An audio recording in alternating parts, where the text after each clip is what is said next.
Hey YouTube, Kira Qualia here, bringing you guys my Gaia Emperor Tachikaze deck profile for April 2017. We actually got more support for this deck in set 10, Raging Clash of the Blade Fang, and it actually got really cool, and it didn't add so much to the overall power for Gluttony Dogma. What mostly changed was the stride zone and a little assistance with the grade 3 consistency, but let's go ahead and jump right in. For Stride Zone, we're running 4 Great Emperor Dragon Gaia Dynast. He's a good first turn stride, which is something the deck was lacking. It's basically you flip a copy up and you choose, he has to be engorged. You choose a rear guard, retire all units in that column, and then countercharge 1. So it's a free kill, and basically the GB3 lets you counterblast 1. If something dies, you call it back with +3. So along with Gaia Emperor, which is the grade 3 main you run effect, and this one, you'll be able to call back multiple units for strong power columns and basically get re-attacks with them. It's a really good card. Like I said, it also helps you get to GB2 very fast in case you can't stride next turn and rely on other skills. And probably the best stride in the deck is Gluttony Dogma. I run 4 of this card. It is the Reese Stander. You have to engorge 5 units to get +10 and the restand ability. Most of the time, I think that's what most people do. You can do 3 just for the +10, but you do want to get the restand power. So using with Gaia's skill, you'll get 2 units back as well, so you won't lose all your rear guards. It's just a great restand because it also doesn't have the discard cost. It's just a drive -1, so you'll have 5 cards in your hand, also making up for the rear guard loss also. And then 3 Arc Raider. Just 3 of this. I don't have any of the rare stride from the Fighters collection. Other than that, we didn't also get any rare strides from the new pack either. They're for Ancient Dragons and Rex. But I like this card also, just easy card to stride into. Haven't gone into it much with the use of Dynast and Gluttony being my main go-tos. Just good to have a backup. And 1 Twin Tempest, just 1 of this because it's a heavy cost otherwise, but good for clearing those decks that rely on heavy rear guards. And then for G-Guardians, 2 Dimorphalonks. I would probably run 1, Dismal, if I had it, but it's in another deck at the moment, just couldn't find it, just to help protect rear guards during my opponent's turn. And then 2 Blockade Ganga. This is the new +10 G-Guardian for Tachi. It's really good because it also bounces rear guards if they die during your turn for a +10 shield. And then onto the main deck, we run 4 Gaia Emperor. My bad. This card is your main one you want to stride onto. It has the counterblast 1. Choose up to 2 units from your hand, call them to rear, and they get the effect. When this unit is retired, call it back to rear, so you get to reuse units that you would either engorge or kill with other Tachikaze abilities. And the engorge effect is if he is engorged, this unit, GB2, he gets +5 in a crit. So, not bad also for a GB2 skill, good pressure on the Vanguard alone, but the break stride skill, or stride skill, is really what puts this card over the top. And I also want to run 4 of the new Gaia Desperado, just because you need a lot of cards that have Gaia in the name for consistency. Sadly, I only have 3, so I'm running 1 Tyranno Brute for backup since he has the search effect for engorged units. But this card has a counterblast. When a unit becomes engorged, you may pay the cost, draw a card. It's really good.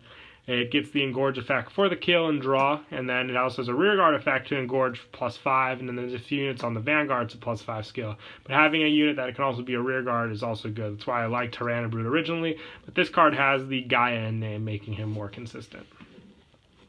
And then for grade 2s, I run 4 Jigsaw Saurus. It is the card that gets an effect when boosted. Oops, sorry about that, kind of lost the camera there. But it is a card that gets an effect when boosted. You counterblast 1, choose 1 of your other rear guards, retire it. When it attacks, it gets +5. You choose 1 of your opponent's rear guards, retire it, and then when this unit attack hits, you draw a card. So it's really awesome. It basically does 1 of everything that Vanguard can think of, if you think about it like that. And if you boost with a 7k, it's a 21k attacker, so kind of a hard card to block, and then you're risking that draw otherwise. But that's why I like running him at 4, because you just have so many options with this, and plenty of stuff to kill with the recall also with this card that you don't want to waste up. And also 3 Tank Mammoth. It is the Counterblast 1, Soul Blast 1. When it's retired, call it back to rear. It gets +3. It's not a generation break either, so you can do it early game if you have a Vanguard with Engorge, and then just attack with it, engorge it, call back, and attack again for multiple attacks.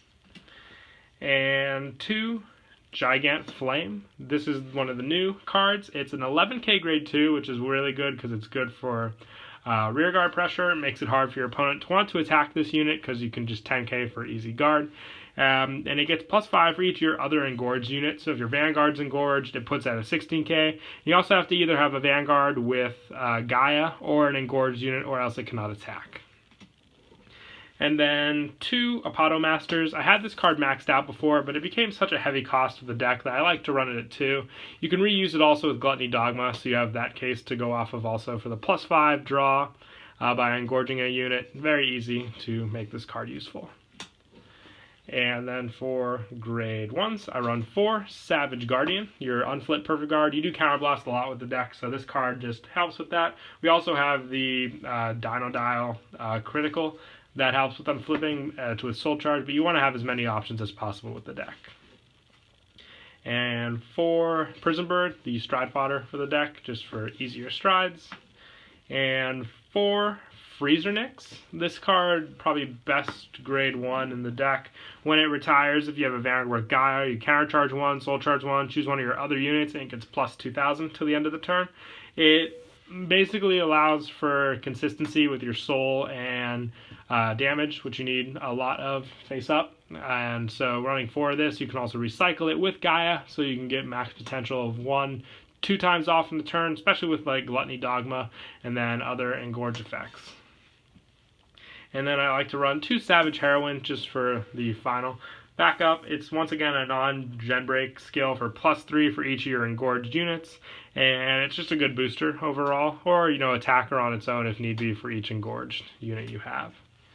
And then for grade 0s, my starter is Baby Chimera. I do see some people like to run 2 of this. If you do, probably take out one of the Freezer Nix or one of the Savage Heroine just for the grade 1 searches. You can call this card back with Gaia Emperor's skill and then just reuse it again and not minus yourself from any rear guards. Basically, when it's put in the drop zone from during your turn, you search your deck for a grade 1 and call it to rear. So pretty cool there, and it gets +3000. And then for the triggers, I run 4 Parasol Launcher, the effect crit for Gaia, put into Soul, +5 and draw. 4 Dino Dial, the unflip critical for putting into the Soul.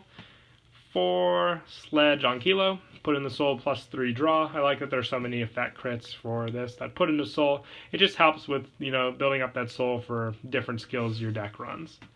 And 4 Savage Healer heals to finish up the main deck. We are getting a heal trigger with an effect soon, which will be cool as well for the deck, so I look forward to that. But yeah, that's it for the deck profile. I hope you all enjoyed the video. Please don't forget to like and subscribe, and Kira Qualia out.